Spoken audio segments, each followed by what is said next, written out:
of Hollywood Hotline. Gelb, no joke. You were upset with the Oilers, right? With how they conducted themselves, because you were texting Hawk and I during that game 3, and it seemed like I don't really know what your rooting interest was. I don't know if you're rooting for anybody, but I think now you've established a rooting interest. You definitely not for the Edmonton Oilers the rest of the way. Well, I picked the Panthers, full disclosure, before the series started, but I'm not sitting there and saying, I need one team. My life's not going to be different if the Oilers or the Panthers win. It's not as if they're one of my teams, but the way that the Oilers approach this, remember, you had all year to get ready for this spot again. You were down 3-0 last year. You got it to a Game 7, a remarkable comeback, and you came up just short. You have 2 of the top 5 players in the league. I would say 2 of probably the top 4 players in the league. And you try to get tough with the toughest team in the league and the best team in the league, and what got you to the Stanley Cup final and what gives you a chance to potentially beat the Panthers. It's almost as if they just took that style, they crumbled it up, and they said, we're going to try something else. And they tried to play to the level of the Florida Panthers in their style. And that just doesn't work. And that's what the Panthers basically walk you through right into a trap. And the trap fell right on the Edmonton Oilers. And then you had Dodjevic, you had Kachuk, you had Carter Verhaeghe, all these guys, Barkov, not only kicking your ass, but then laughing. You know, it's like the most annoying thing. It would always annoy me if you were a kid. And it would be the best way to get someone really riled up. If someone's making fun of you and you just laughed at them and laughed at their joke. And that's the most annoying thing. And that's what the Panthers did to the Edmonton Oilers. The Oilers thought they could beat them up. They got dragged around. They got embarrassed. They basically got bullied. Then they ran home. They said to their big brother, we got to help us go beat down the big bad wolf. And then the big bad wolf still kicked the crap out of you again and your big brother. It was embarrassing, terrible, putrid, lethargic. Gelb, but the game 1, overtime 4-3. Game 2, double overtime 5-4.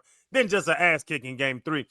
Did you isolate that game, or are you seeing this play out, and now you have to figure this out, Oilers, because I don't know if they could bounce back from what happened.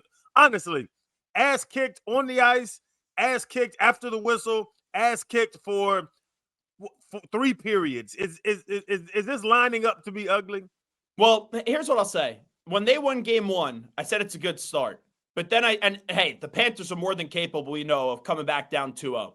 But I said, if the Oilers really want to impress me and really make me start to think that they can win this series, and they will win this series, then go up 2-0. And then you have Marchand, which it should be illegal that he's on this Panthers team. You guys don't even need him.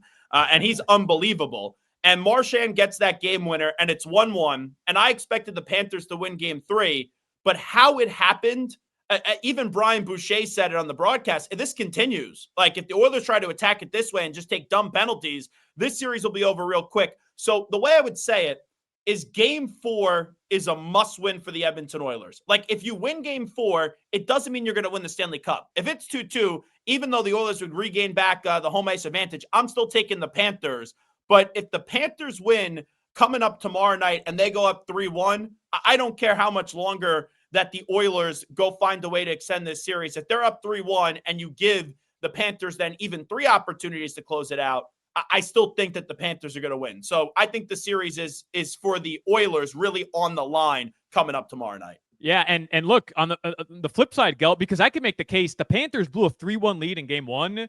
It's almost like they should have had an opportunity to be up 3-0 and sweep tomorrow. And as great as that ass-kicking was in game 3, it really does mean nothing if the Oilers come back and take game 4, because it's just one, like when you just isolate it, it's one game. You mentioned Marchand. When, by the way, let's be real. The reason he's a great player, but he didn't need any extra motivation or extra push.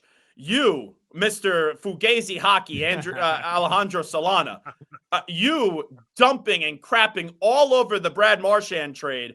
And now he's been one of the best players, not the best player on the ice. South Florida, they should, when you walk into a restaurant, standing ovation, and they should thank you for this effort right now. You are reverse jinx, man. That was the reverse jinx. That was I did the long play. I took one for the team.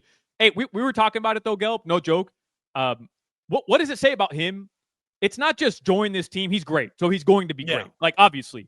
But to become, he joined a championship team, played like 4 regular season games, which was my gripe with him.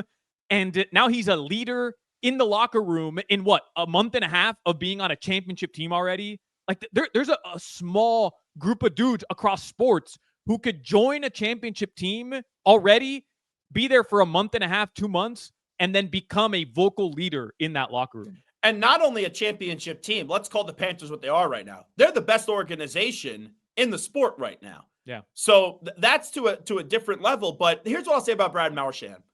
And I think it's the nicest compliment you could get if you're a player. Around the league, all the other teams hate him.